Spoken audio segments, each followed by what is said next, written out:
أعوذ بالله من الشيطان الرجيم بسم الله الرحمن الرحيم وما تكون في شأن وما تتلو منه من قرآن ولا تعملون من عمل إلا كنا عليكم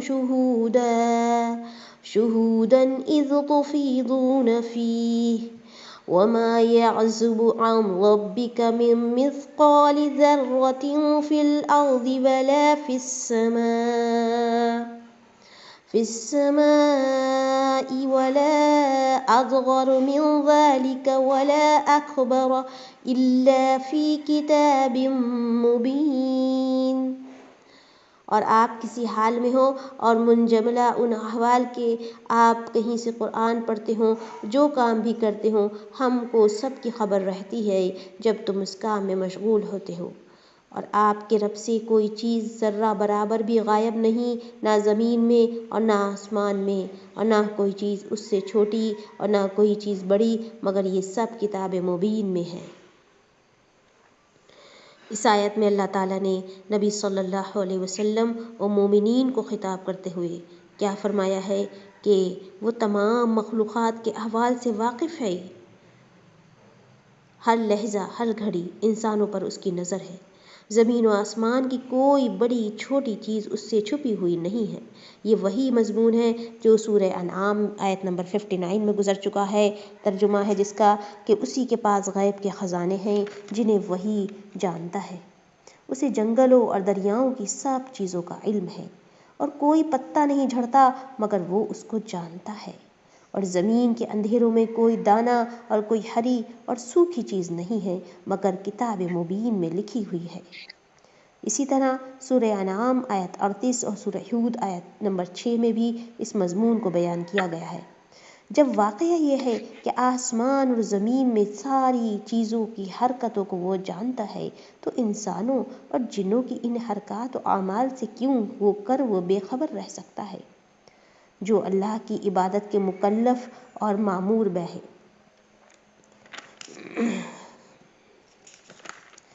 اس کے بعد ہے آیت نمبر 62، ألا إن أولياء الله لا خوف عليهم ولا هم يحزنون الذين آمنوا وكانوا يتقون لهم البشرى في الحياة الدنيا وفي الآخرة لا تبديل لكلمات الله ذلك هو الفوز العظیم۔ ترجمہ، یاد رکھو اللہ کے دوستوں پر نہ کوئی اندیشہ ہے اور نہ وہ غمگین ہوں گے۔ یہ وہ لوگ ہیں جو ایمان لائے اور پرہیزگار رہے، ان کے لیے دنیاوی زندگی میں بھی اور آخرت میں بھی خوشخبری ہے۔ اللہ کی باتوں میں کچھ فرق ہوا نہیں کرتا، یہ بڑی کامیابی ہے۔ اولیاء اللہ کی بات ہے۔ سب سے پہلے آپ دیکھیے کہ نافرمانوں کے بعد اللہ تعالیٰ اپنے فرما برداروں کا ذکر کر رہا ہے کہ وہ ہیں اولیاء اللہ۔ اولیاء ولی کی جمع ہے جس کے معنی لغت میں قریب کے ہیں۔ اس اعتبار سے اولیاء اللہ کے معنی ہوں گے وہ سچے اور مخلص مومن جنہوں نے اللہ کی اطاعت اور معاصی سے اجتناب کر کے اللہ کا قرب حاصل کر لیا۔ اسی لیے اگلی آیت میں خود اللہ تعالیٰ نے بھی ان کی تعریف ان الفاظ میں بیان فرمائی ہے جو ایمان لائے اور جنہوں نے تقوی اختیار کیا۔ اور ایمان و تقوی ہی اللہ کے قرب کی بنیاد ہے اور اہم ترین ذریعہ ہے۔ اس لحاظ سے ہر مومن متقی اللہ کا ولی ہے۔ لوگ ولایت کے لیے اظہار کرامت کو ضروری سمجھتے ہیں، یعنی کہ کوئی کرامت ہو جائے، اور پھر وہ اپنے بنائے ہوئے ولیوں کے لیے جھوٹی سچی کرامتیں مشہور کرتے ہیں۔ یہ خیال بالکل غلط ہے۔ کرامت ولایت کے لیے نہ لازم ہے نہ اس کے لیے شرط۔ یہ ایک الگ چیز ہے کہ اگر کسی سے کرامت ظاہر ہو جائے تو یہ اللہ کی مشیت ہے، اس میں بزرگ کی مشیت شامل نہیں ہے، لیکن کسی متقی مومن اور متبع سنت سے کرامت کا ظہور ہو یا نہ ہو، اس کی ولایت میں کوئی شک نہیں۔ تو اللہ تعالیٰ کیا فرماتے ہیں، یہ ہیں اللہ کے دوست، ان پر کوئی اندیشہ نہیں ہے، خوف نہیں ہے، نہ یہ غمگین ہوتے ہیں۔ خوف کا تعلق مستقبل سے ہے اور غم کا تعلق ماضی سے ہے۔ مطلب یہ ہے کہ چونکہ انہوں نے زندگی خدا خوفی کے ساتھ گزاری ہوتی ہے، اس لیے قیامت کی حولناکیوں کا اتنا خوف ان پر نہیں ہوگا جس طرح دوسروں کو ہوگا، بلکہ وہ ایمان و تقوی کی وجہ سے اللہ کی رحمت اور فضل خاص کے امیدوار اور اس کے ساتھ حسن ظن رکھنے والے ہوں گے۔ اسی طرح دنیا میں جو کچھ چھوڑ گئے ہوں گے یا دنیا کی لذتیں انہیں حاصل نہ ہو سکی ہوں گی، ان پر کوئی حزن و ملال نہیں ہوگا۔ ایک دوسرا مطلب یہ بھی ہے کہ دنیا میں جو مطلوبہ چیزیں انہیں نہ ملیں اس پر وہ غم و حزن کا مظاہرہ نہیں کرتے، جیسے کہ ہمارا حال ہے کہ جو کچھ ہے ہمیں دنیا کی فکر آگے کی، اس کے لیے ہم خوف کا بھی شکار رہتے ہیں، اور جو ہمیں حاصل نہیں ہوتی تھوڑی بہت چیزیں جو بھی ہیں اس کے لیے ہم غم بھی کرتے ہیں۔ ایک دوسرا مطلب یہ ہے کہ دنیا میں جو مطلوبہ چیزیں انہیں نہ ملیں گی اس پر وہ غم و حزن کا مظاہرہ نہیں کرتے ہیں، کیونکہ وہ جانتے ہیں کہ سب یہ اللہ کی قضا اور تقدیر ہے، جس سے ان کے دلوں میں کوئی کدورت پیدا نہیں ہوتی، بلکہ ان کے دل قضاء الہی پر مسرور و مطمئن رہتے ہیں۔ اللہم ارزقنا منہا، اللہ تعالیٰ ہمیں یہ کردار اور یہ صفت اور یہ خوبی عطا فرمائے کہ ہمارے دلوں سے دنیا کے غم نکال دے اور خوف بھی نکال دے، اور جب دلوں سے اللہ کی مدد حاصل ہو جائے، ہمیں ہدایت مل جائے، خوف اور غم اللہ تعالیٰ دور فرما دے ہمارا، اور یہی ہمارے لیے خوشی کا اور اطمینان کا ذریعہ بنائے۔ اس کے بعد ہے یہ وہ لوگ ہیں جو ایمان لائے اور پرہیزگار کی ہے۔ دیکھیے پہلے اولیاء اللہ کا ذکر ہے، پھر کہا گیا کہ ان پر خوف نہیں ہوتا ہے، وہ غم نہیں کھاتے ہیں، پھر کہا گیا الذین آمنوا ہیں وہ، اسی کے آگے کی آیت ہے کہ ایمان والے ہیں، وکانوا یتقون اور وہ تقوی والے ہیں۔ ان کی پہچان یہ ہے کہ ان کے اندر ایمان ہے بھرا ہوا اور ان کے دل اللہ کے خوف میں لرز رہے ہوتے ہیں۔ پھر کہا گیا آیت نمبر 64 میں لَهُمُ الْبُشْرَى فِي الْحَيَاةِ الدُّنْيَا، دنیا کی زندگی میں بھی ان کے لیے خوشخبریاں ہیں، وَفِي الْآخِرَةِ اور آخرت میں بھی۔ لا تبدیل لکلمات اللہ، اللہ کی اس بات میں، اس کلمے میں کوئی تبدیلی کرنے والا نہیں، بالکل سچی بات ہے یہ، یعنی کہ شک نہ کرنا، ان کے لیے دنیا میں بھی خوشیاں ہیں۔ ذالک هو الفوز العظیم، یہی بڑی کامیابی ہے۔ بڑی کامیابی ہم سمجھتے ہیں کیا ہے؟ کامیابی یہ ہے کہ انسان کا دل خوف اور غم سے خالی ہو، اللہ کی ذات پر ایمان اور تقوی ہو، اور دنیا میں اس کے لیے سکون اور اطمینان ہو، اور آخرت کے لیے بھی وہ تیار ہو۔ دیکھیے یہاں جو تفسیر میں ہے، دنیا میں خوشخبری سے مراد ہے رویائے صادقہ ہیں، یا وہ خوشخبری ہے جو موت کے وقت فرشتے ایک مومن کو دیتے ہیں، جیسے کہ قرآن اور حدیث میں ثابت ہے۔ کیونکہ ایسے بندے کی جو موت ہوتی ہے وہ بھی خوبصورت اور اچھی موت ہوتی ہے، کیونکہ جب فرشتہ نازل ہوتا ہے موت کا تو وہ خوشخبری لے کر آتا ہے، اس کے لیے بدخبری نہیں ہوتی، اس کی موت اس کے لیے تحفہ ہوتی ہے، اس کے لیے رحمت ہوتی ہے۔ اور جو بھی اللہ تعالیٰ گناہ معاف کرنے کے لیے جو بھی تکلیفیں ایک مومن بندے کے لیے جو بھی تھوڑی بہت رہ جاتی ہیں اس کو کیا کر دیتے ہیں، دور کر دیتے ہیں، اور پھر اس کی موت اس کے لیے بہت رحمت اور کامیابی کا بلاوا ہوتی ہے۔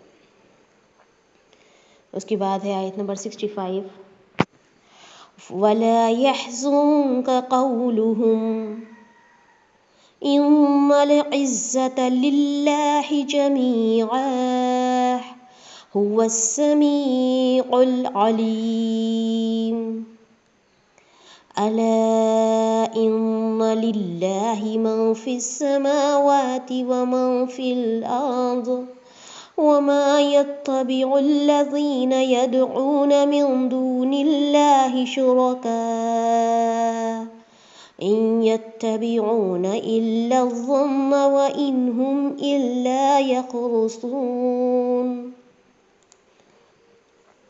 هُوَ الَّذِي جَعَلَ لَكُمُ اللَّيْلَ لِتَسْكُنُوا فِيهِ وَالنَّهَارَ مُبْصِرًا إِنَّ فِي ذَلِكَ لَآيَاتٍ لِقَوْمٍ يَسْمَعُونَ۔ ترجمہ: اور آپ کو ان کی باتیں غم میں نہ ڈالیں، تمام تر غلبہ اللہ ہی کے لیے ہے، وہ سنتا ہے، جانتا ہے۔ یاد رکھو جو کوئی آسمانوں میں ہے اور جو کوئی زمین میں ہے سب اللہ ہی کا ہے۔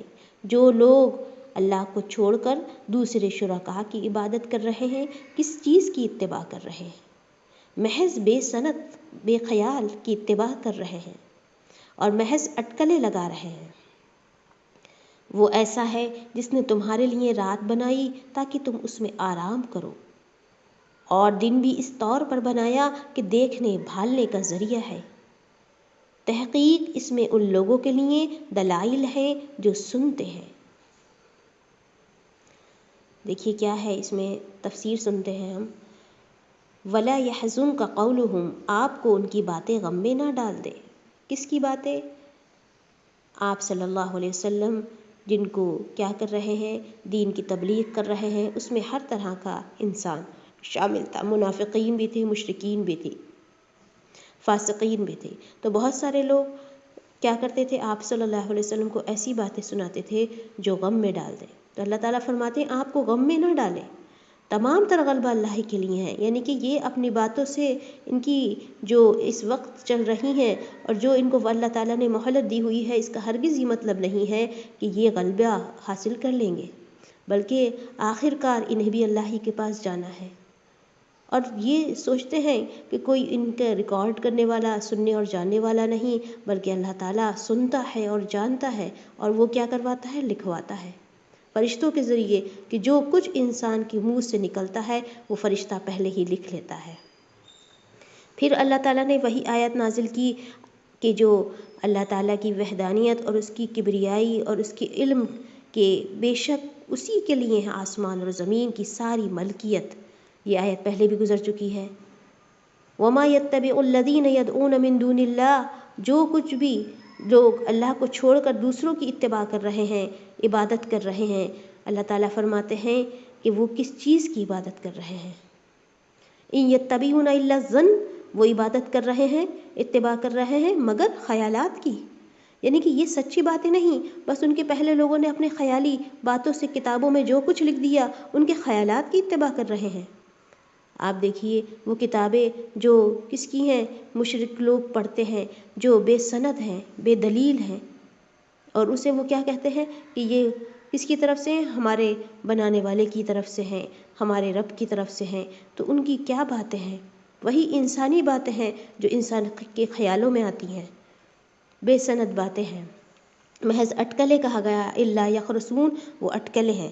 یعنی کہ اللہ کے ساتھ کسی کو شریک ٹھہرانا کسی کی دلیل کی بنیاد پر نہیں ہے، بلکہ یہ صرف محض ظن و تخمین اور رائے قیاس کی کرشمہ سازی ہے۔ آج اگر انسان اپنے قوائے عقل و فہم کو صحیح طریقے سے استعمال کرے تو یقیناً اس پر یہ واضح ہو سکتا ہے کہ اللہ کا کوئی شریک ہو ہی نہیں سکتا، اور جس طرح وہ آسمان و زمین کی تخلیق میں واحد ہے، اکیلا ہے، اس کا کوئی شریک نہیں ہے، یعنی کہ کوئی اس کے بنانے میں کوئی کسی کی مدد نہیں ہے، تو پھر عبادت میں دوسرے کیوں اس کے شریک ہو سکتے ہیں؟ یہ سوچنے کی بات ہے۔ پھر اللہ تعالیٰ نے کیا فرمایا، وہ ایسا ہے جس نے تمہارے لیے رات بنائی ہے۔ یہ اللہ تعالیٰ بیچ بیچ میں کیا آیات نازل فرماتے ہیں کہ انسان اللہ کی ذات پر ذرا غور تو کرے، ذرا سوچے تو، تاکہ اس کا ایمان مضبوط ہو۔ پھر دن و رات پر بھی غور کروایا جاتا ہے، انسان اپنے آس پاس دیکھے، رات پر غور کرے کہ رات کتنی اللہ تعالیٰ نے فائدے مند بنائی ہے، انسان کے سکون کے لیے ہے۔ اس کے برعکس جو دن ہے، جو دن روشنی والا ہے، جس میں انسان دیکھ بھال سکتا ہے، بہت سارے کام کر سکتا ہے، تو دن کی اپنی الگ اہمیت ہے۔ تو یہ دن اور رات جو جس رب نے بنائے ہیں انسان کے اپنے سکون کے لیے ہیں۔ پھر ان فی ذلک لآیات، بے شک اس میں نشانیاں ہیں، یہ نشانیاں ہیں، اللہ تعالیٰ چاہتے ہیں ہم غور کریں اس میں۔ کس کے لیے ہے؟ لقوم یسمعون، جو سننے والے لوگ ہیں۔ یعنی کہ یہ قرآن میں یہ آیات نازل ہو رہی ہیں جو سننے والے ہیں، جو غور کرنے والے ہیں، ان کے لیے اس میں نشانیاں ہیں۔ اور یہ نشانیاں کس لیے ہوتی ہیں؟ اللہ کی ذات پر ایمان کو زیادہ کرتی ہیں، اللہ کی ذات پر ایمان کو پیدا بھی کرتی ہیں، اور انسان کو اللہ تعالیٰ کا قرب حاصل کرنے کا ذریعہ بناتی ہیں۔ جو انسان تنہائی میں غور کرتا ہے، اس رات اور دن میں غور کرتا ہے، وہ اللہ تعالیٰ کا قرب حاصل کرتا ہے، تقوی حاصل کرتا ہے۔ تو ان آیات کی یہ تفسیر رہی ہے، آیت نمبر 67 تک کی۔ کوئی بات سمجھ میں نہیں آئی ہو تو آپ پوچھ سکتی ہیں۔